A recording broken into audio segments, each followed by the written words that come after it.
¿Cuántas veces usamos patologías mentales como insultos?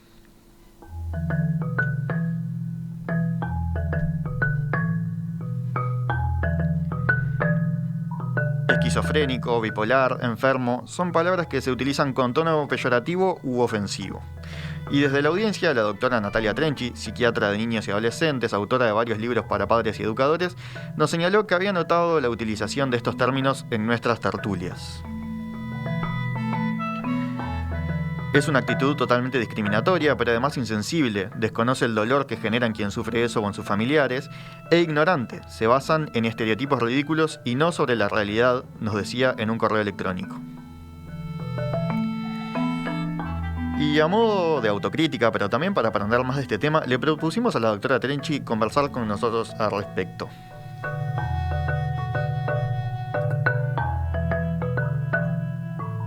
Doctora Trenchi, buenos días. ¿Qué tal? ¿Cómo les va? Muy bien, por suerte.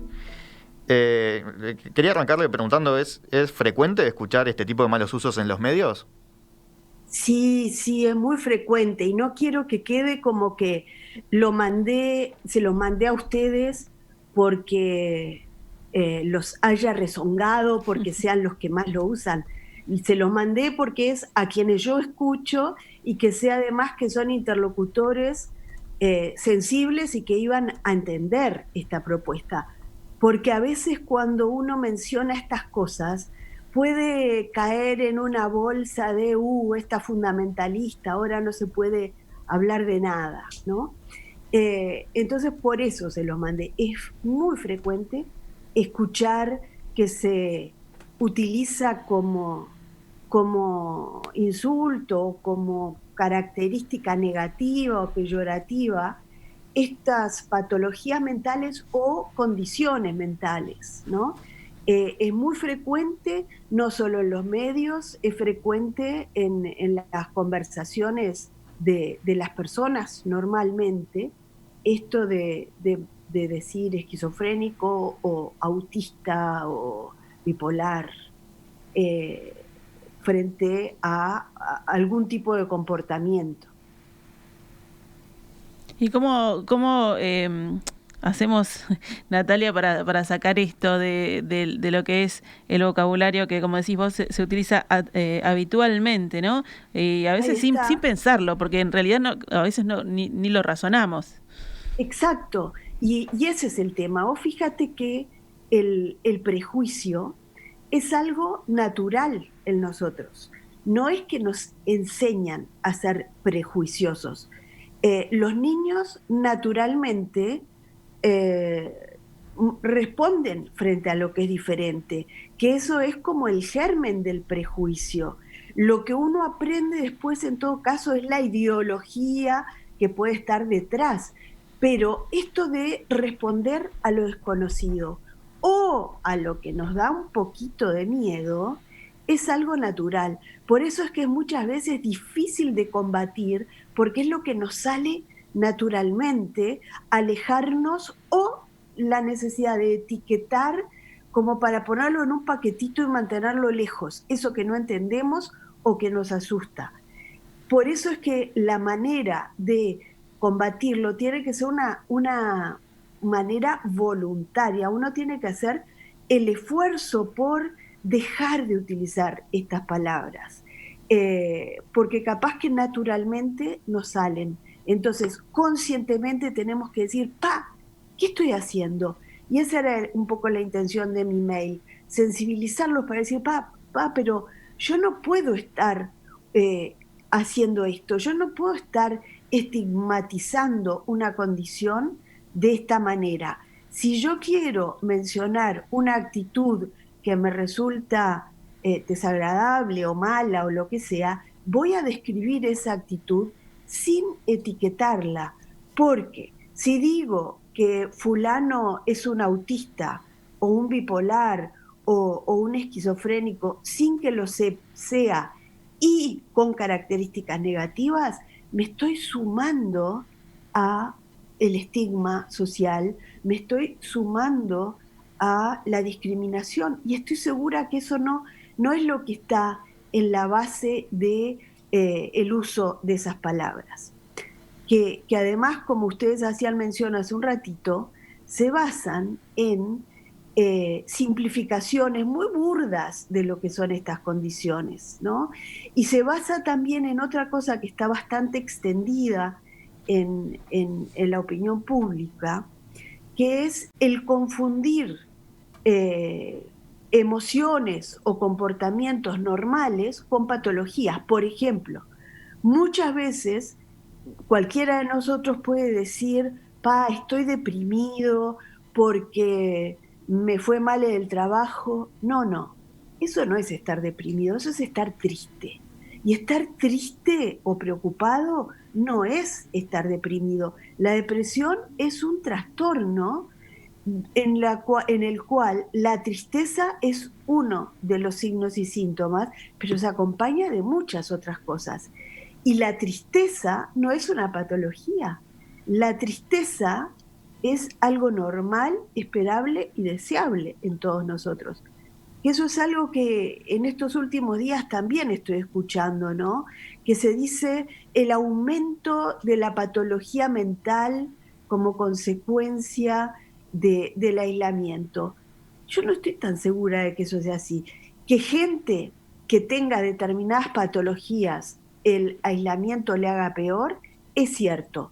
Pero que haya aumentado la patología mental, no, ha aumentado la tristeza, ha aumentado el aburrimiento, ha aumentado la preocupación, ha aumentado el miedo, pero con un motivo muy real que es esperable que genere esas reacciones.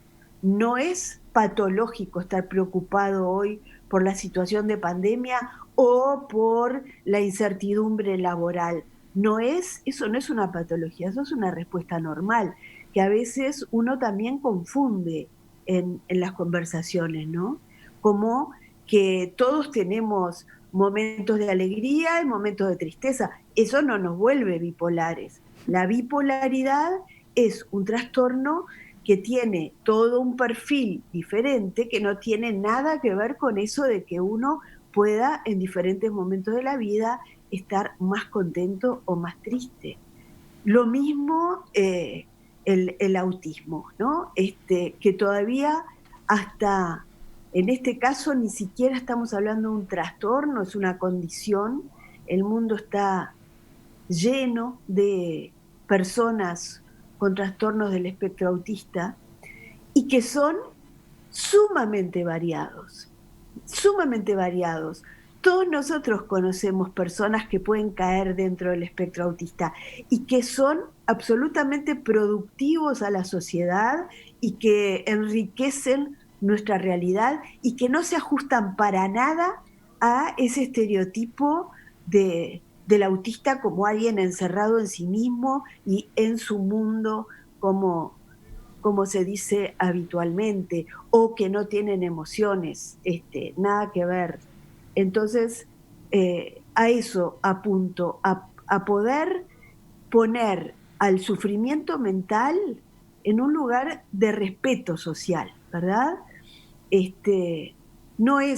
Uno no tiene un trastorno mental porque quiere, está mucho más extendido de lo que uno puede pensar y merece una depresión, una fobia o un trastorno obsesivo, merece el mismo respeto que una apendicitis o que una infección por COVID-19. Es lo mismo. Natalia, y sí. cuando uno utiliza eso, como decías, desde la ignorancia, para incluso querer ofender a otro, también hay una falta de empatía con todas las personas que estamos ofendiendo por utilizar ese término, ¿no? Para quien lleva la patología, para quien está sufriendo.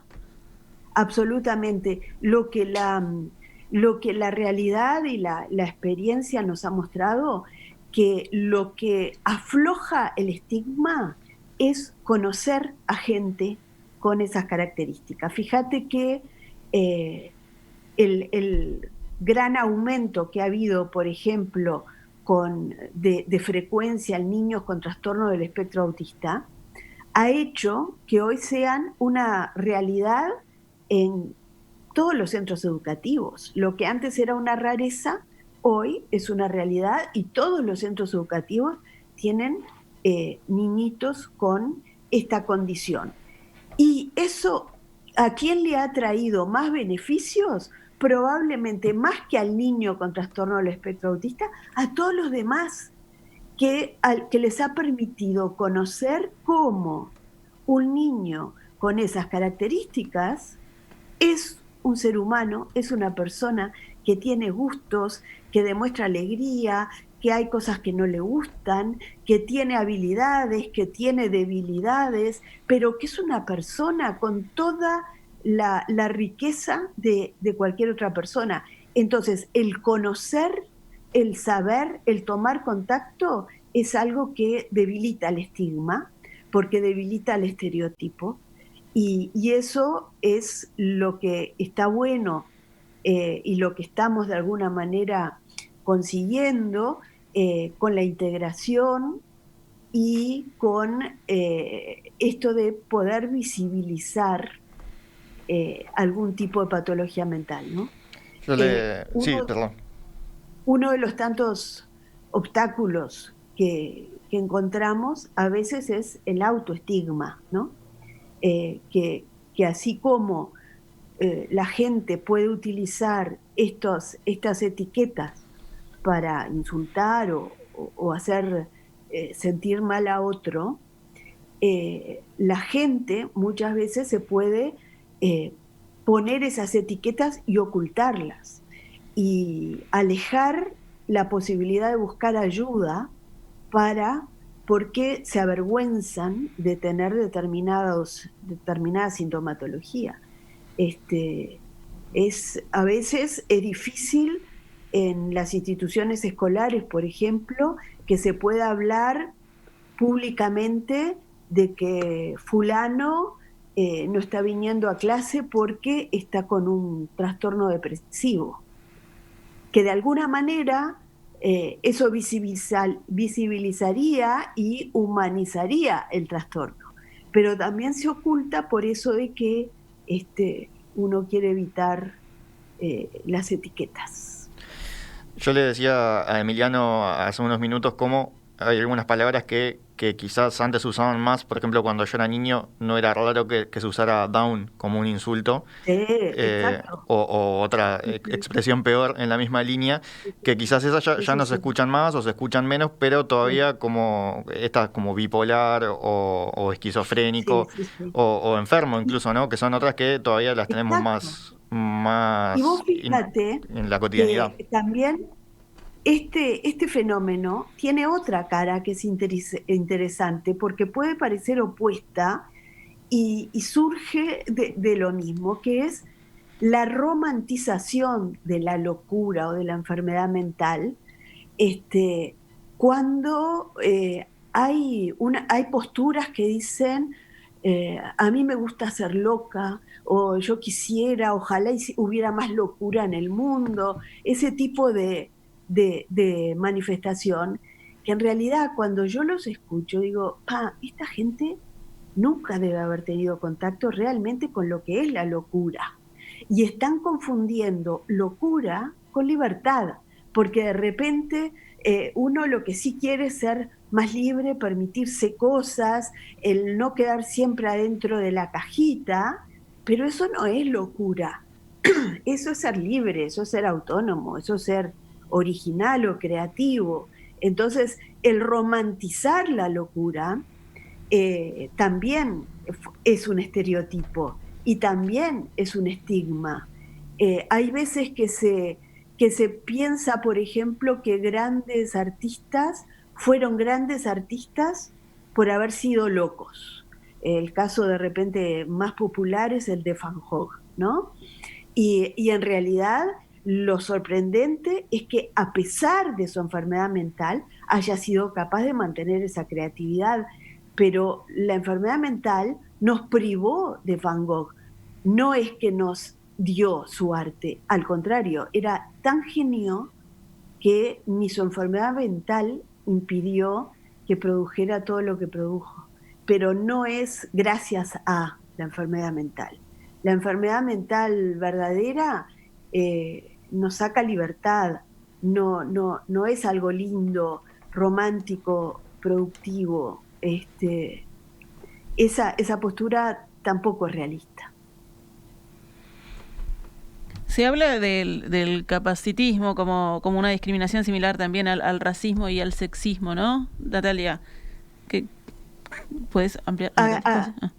¿A qué te referís con eso, Gabriela? Claro, se usa esa expresión como en esto que mencionábamos, ¿no? Como que cada vez se usa más como así como racista, sexista, bueno, un argumento capacitado. Para discriminar, claro. Claro, una discriminación en base a las patologías mentales. A las capacidades, seguro. Estamos llenos de ismos, ¿no? Sí. Y creo, volviendo al principio, que la manera de combatir esto que nos pasa a todos es hablando de esto, poniendo luz y haciendo para promover que todos hagamos el esfuerzo consciente de, así como dejamos de insultar con la palabra down o gay, que podamos dejar también de usar estas otras etiquetas, ¿no? Volvernos conscientes de lo que realmente significa y empezar a hablar de otra manera.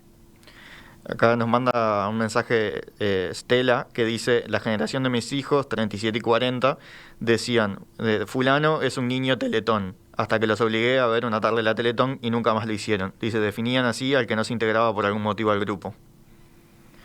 Ahí está eso de que cuando uno conoce, que cambia un poco la perspectiva, ¿no? Absolutamente. Hace poco pude presenciar en un cumpleaños infantil que había uno de los compañeritos del cumpleañero tenía un trastorno del espectro autista. Y en ese cumpleaños habían primos del niño que cumpleaños que no conocían a este nene. Entonces estaban participando de un juego grupal y el niño con trastorno del espectro autista cometió errores o no entendía cosas. Entonces uno de los que no lo conocía le dijo, pero sos tarado, que haces tal cosa. Y el niño del cumpleaños, que sí lo conocía, le dijo, no es tarado, es autista, ¿sabés lo que es? Pero en una tan buena actitud, porque ni siquiera se enojó con el que le dijo tarado, se dio cuenta que el otro no entendía. Entonces empezó a explicarle, que me pareció eso un ejemplo maravilloso de lo que puede hacer realmente esto de la integración, ¿no? El poder entendernos y poder aceptar nuestra realidad, que es la neurodiversidad. O vamos a seguir creyéndonos que somos todos iguales o que hay una manera de ser normal y que todo lo que se sale de esa manera de ser normal merece una etiqueta. No, las cosas no son así. Así como hemos aprendido a aceptar y celebrar la biodiversidad que le permite la vida a nuestro planeta, poder aceptar la neurodiversidad, que es lo que le da riqueza a la humanidad, que es lo que además es la realidad, no es algo que busquemos.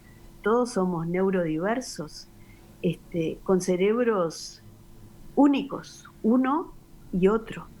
Natalia, tiene que ver también con lo que decías de que, bueno, los prejuicios son instalados, ¿no? Los niños tienen más naturalizado lo que son las diferencias y las asumen como tales y las apropian y las explican, como decías recién en el cumpleaños, pero ¿cómo hacemos para desconstruir a los adultos, ¿no? Y cambiar eso que ya está tan instalado?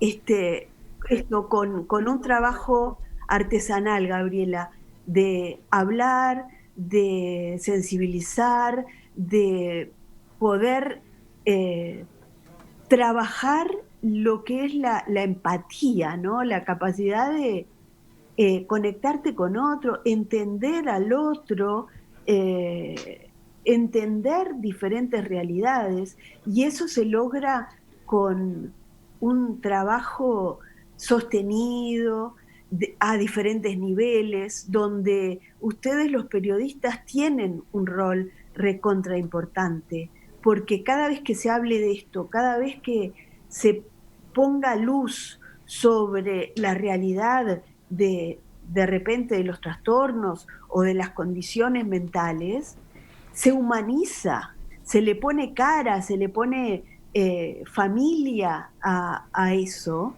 y la gente va entendiendo. Yo creo que en los últimos años hemos avanzado mucho en este sentido.